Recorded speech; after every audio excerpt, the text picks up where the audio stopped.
Hello everyone, welcome back to my cooking channel cook with রিমিস kitchen. আজ নিয়ে এসেছি chicken gravy বা chicken ভুনা একটা রেসিপি নিয়ে হাজির হয়েছি। অ্যামেজিং একটা চিকেন কারি রেসিপি। অবশ্যই সাথে থাকুন, টিপস অ্যান্ড ট্রিক্স নিয়ে হাজির হয়েছি এবং দেখাতে চলেছি এই চিকেন ভুনা রেসিপি। তার জন্য আমি এখানে অল্প একটু তেল নিয়ে নিয়েছি। তেলের মধ্যে ফোড়ন হিসাবে এখানে দারচিনি, লবঙ্গ আর এলাচ ব্যবহার করেছি, আর 3-4টে তেজপাতা এখানে দিয়ে দিলাম। দিয়ে ফোড়নটা রেডি করে নিলাম। অন্যদিকে আমি 2টো মিডিয়াম সাইজের পেঁয়াজ পাতলা করে কুচে রেখেছি, সেটা আমি এখানে দিয়ে দিচ্ছি। পেঁয়াজটাকে কিন্তু আমরা লাল লাল করে ফ্রাই করব, মানে গোল্ডেন ফ্রাই করব। অ্যাকচুয়ালি গোল্ডেন ফ্রাই করলে কি হয়, গ্রেভির কালারটাও যেমন সুন্দর আসে তেমন গ্রেভিটাও খুব স্মুথ হয়। আর যদি পেঁয়াজটা একটু কাঁচা থেকে যায় সেক্ষেত্রে কি হয়, সব সময় গলে না, গলে যায় অবশ্যই, কিন্তু গ্রেভিতে একদম স্মুথ গ্রেভি একটা হয় না, পেঁয়াজটা গোটা গোটা থেকে যায়। তো সবসময় খেয়াল রাখবেন চিকেন মাটনের ক্ষেত্রে কিন্তু পেঁয়াজটা যদি গোল্ডেন ফ্রাই করে নেন তাহলে কিন্তু গ্রেভিটা অ্যামেজিং হয়। অবশ্যই এই প্রসেস অবলম্বন করে একবার বানিয়ে দেখবেন, আমাকে জানাবেন। আর আমার চ্যানেলের নতুন ভিউয়ার্স হলে এক্ষুনি একটা লাইক করে দিন। আমার পেঁয়াজটা একদম গোল্ডেন ফ্রাই হয়ে গেছে। এখানে একটা টিপস নিয়ে হাজির হয়েছে। এখানে আমি মিডিলটা একটু খালি করে তেলের মধ্যে আমি 1 চামচ এখানে কাশ্মীরি রেড চিলি পাউডার আর একটু নর্মাল রেড চিলি পাউডার দিয়ে রাগানটা তৈরি করে নিলাম। যখন আমরা অল্প তেল মশলায় কোনো জিনিস বানাই তখন সবসময় এই প্রসেসটা অবলম্বন করে নেবেন, দারুণ একটা কালার চলে আসবে। ওই যে কথায় আছে পেলে দর্শনধারী, তো দর্শনধারীর ব্যবস্থা করেই ফেললাম। এবারে একটু জল দিয়ে দিলাম। তেলের মধ্যে সবসময় চিকেন কিংবা মাটনটা দেবেন না, সেক্ষেত্রে একটা স্টিকি ভাব চলে আসে এবং জুসি ভাবটা নষ্ট হয়ে যায়। তাই আমি একটু জল দিয়ে মশলাটা রেডি করে নিচ্ছি। আন্দাজ মতো লবণ দিলাম, জিরা গুঁড়ো দিলাম আর ধনিয়া গুঁড়ো দিলাম, আর দিয়ে দিচ্ছি 1 চামচ হলুদ গুঁড়ো। আর আমি এখানে 1 চামচ আদা রসুন পেস্ট একসঙ্গে করে রেখেছিলাম, সেটা আমি এখানে দিয়ে দিলাম। দিয়ে আমি মশলাটাকে খুব ভালোভাবে রেডি করে নিচ্ছি। এই প্রসেস করলে কি হয়, পেঁয়াজটা অনেকটাই গলে যায় এবং চিকেন মাটন ওই তেলের মধ্যে ফ্রাই হয়ে একটা শক্ত ভাব হয়ে যাওয়ার ভয়টা থাকে না এখানে। এই প্রসেস অবলম্বন করে অবশ্যই বানিয়ে দেখবেন, অন্যরকম একটা জুসি চিকেন মাটন রেসিপি তৈরি করতে পারবেন। আমি চিকেনটা ধুয়ে রেখেছিলাম, সেটা দিয়ে দিলাম। দিয়ে আমি একটু মশলার সাথে মিক্স করে নিচ্ছি, নিয়ে ঢাকা দিয়ে রান্না করব। কিছুক্ষণ বাদ অবশ্যই মিডিয়াম ফ্লেমে রান্নাটা করব, তাতে চিকেনটা খুব জলদি সফট হয়ে যাবে।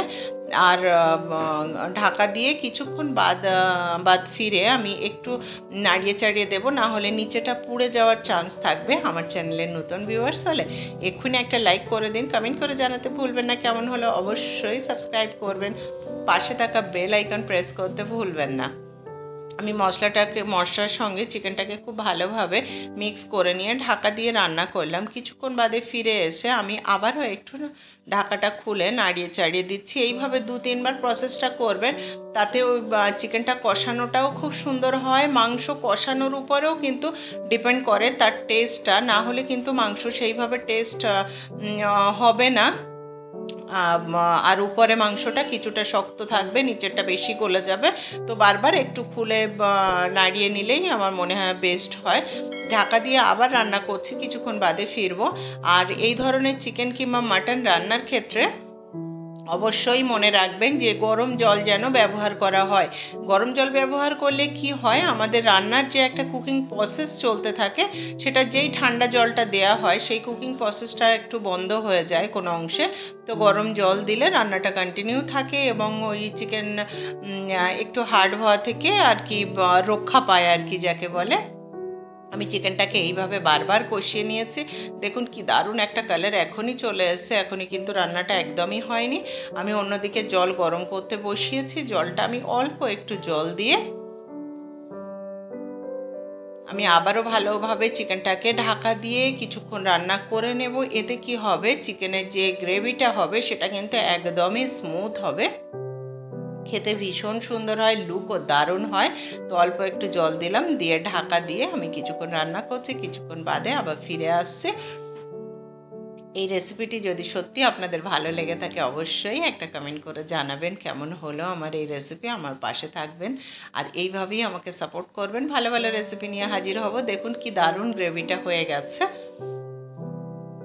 আমি আরেকটু ভালোভাবে কষিয়ে নিচ্ছি, নিয়ে আমি এবারে কষানো হয়ে গেছে, আমি অল্প একটু গরম জল দিয়ে আবার ঢাকা দিয়ে মিডিয়াম ফ্লেমে রান্নাটা করব, কারণ মিডিয়াম ফ্লেমে রান্না করলে খুব ঝটপট একদম চিকেনটা ভিতর থেকে সফট এবং জুসি তো অবশ্যই হয়ে যায়। আর ওই হাই ফ্লেমে খুব ঝটপট রান্না করলে কি হয়, ভিতর পর্যন্ত টেস্ট যায় না, দেখবেন ভিতর পর্যন্ত কেমন যেন একটা মনে হয় যেন টেস্টলেস একটা ব্যাপার থাকে।